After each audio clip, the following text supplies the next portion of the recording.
स्वागत है आप सभी का यूपी न्यूज 25 पर। तो चलिए नजर डालते हैं आज की ताजा खबरों पर। यूपी में मक्का की खेती को बढ़ावा, उत्पादन बढ़ाने के लिए करोड़ों का बजट। उत्तर प्रदेश में मक्का की खेती को नई मजबूती देने की तैयारी है।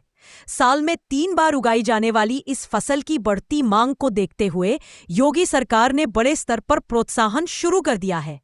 इस क्रम में त्वरित मक्का विकास कार्यक्रम के तहत 17 दिसंबर को कानपुर में राज्य स्तरीय मक्का कार्यशाला और प्रदर्शनी का आयोजन किया जाएगा। कार्यक्रम में कृषि मंत्री सूर्य प्रताप शाही शामिल होंगे। साइलेंस।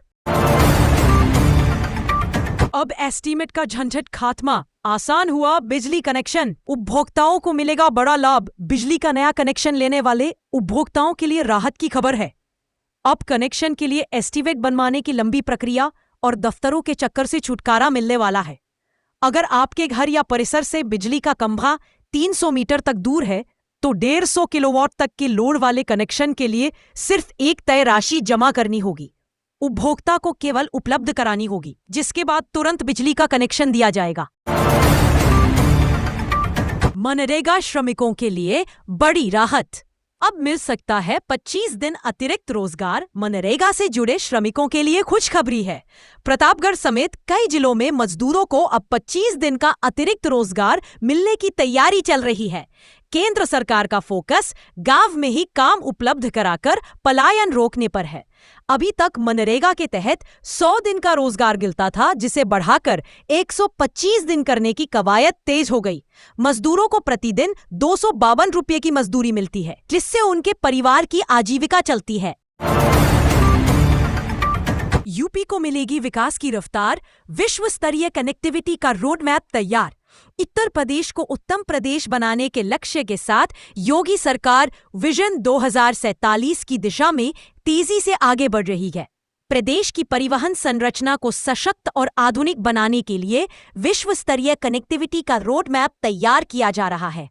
विकसित उत्तर प्रदेश की परिकल्पना के तहत शहरों, कस्बों और औद्योगिक क्षेत्रों को बेहतर सड़क और परिवहन नेटवर्क से जोड़ा जाएगा। सरकार का फोकस तेज, सुरक्षित और आधुनिक आवागमन की सुविधाओं पर है। वाराणसी के 14 स्कूलों में 350 बच्चे सीख रहे व्यावसायिक हुनर। 7 विषयों में प्रशिक्षण। वाराणसी जिले के 14 विद्यालयों में 350 बच्चों को व्यावसायिक शिक्षा के तहत कौशल विकसित करने का अवसर दिया जा रहा है। हर स्कूल में इसके लिए 2-2 शिक्षक तैनात किए गए। राष्ट्रीय शिक्षा नीति 2020 के अनुसार माध्यमिक विद्यालयों के छात्रों को व्यवसाय और स्वरोजगार में दक्ष बनाने के लिए यह कार्यक्रम लागू किया गया है। व्यावसायिक शिक्षा में सेवा, निर्माण, कृषि क्षेत्रों का प्रशिक्षण शामिल है, जिसे ITI, पॉलिटेक्निक और अन्य संस्थानों के प्रशिक्षक प्रदान कर रहे हैं।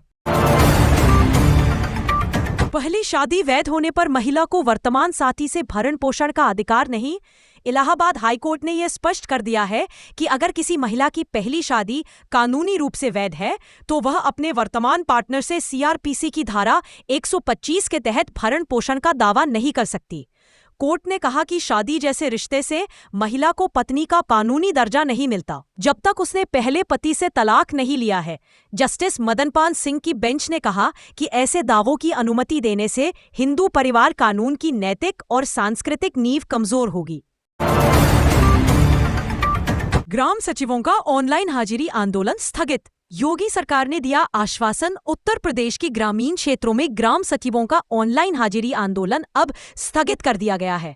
पिछले 15 दिनों से फेशियल रिकॉग्निशन, अटेंडेंस सिस्टम और अन्य मांगों को लेकर प्रदर्शन कर रहे ग्राम सचिवों ने योगी सरकार से आश्वासन मिलने के बाद यह कदम उठाया।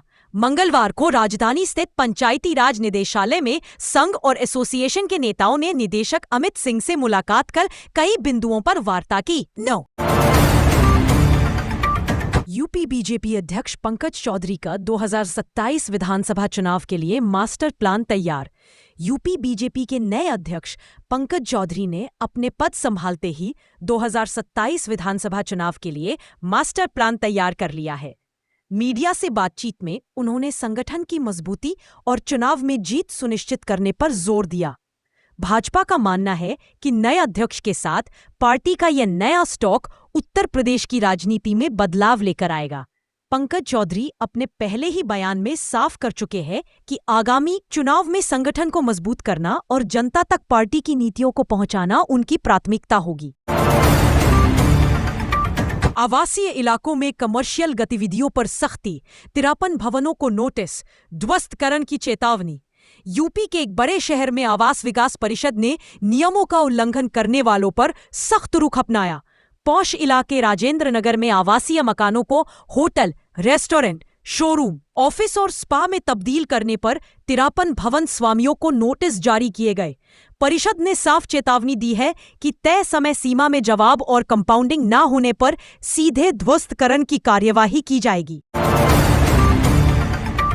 UP police computer operator grade A typing test के लिए एडमिट कार्ड जारी। उत्तर प्रदेश पुलिस भर्ती और प्रोन्नति बोर्ड ने कंप्यूटर ऑपरेटर ग्रेड ए भर्ती 2025 के टाइपिंग टेस्ट के लिए सफल अभ्यर्थियों के एडमिट कार्ड जारी कर दिए हैं। जिन उम्मीदवारों ने रिटन टेस्ट में सफलता हासिल की, वे आधिकारिक वेबसाइट पर जाकर अपने प्रवेश पत्र डाउनलोड कर सकते हैं। एडमिट कार्ड डाउनलोड करने के लिए लॉगिन विवरण दर्ज करना अनिवार्य है। गोमती नगर में बिना लाइसेंस कुत्ता पालने पर निगम का अभियान, वसूला जुर्माना। लखनऊ के गोमती नगर इलाके में नगर निगम के पशु कल्याण विभाग ने बिना लाइसेंस कुत्ता पालने वालों के खिलाफ अभियान चलाया।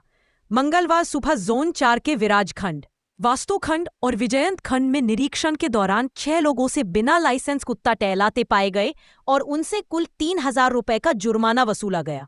अभियान के दौरान नगर निगम टीम और कुछ कुत्ता पालकों के बीच झड़प भी हुई।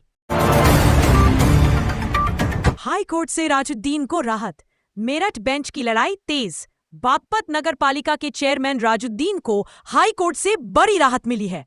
कोर्ट के आदेश के बाद अब वह एक बार फिर से नगर पालिका अध्यक्ष बन सकेंगे।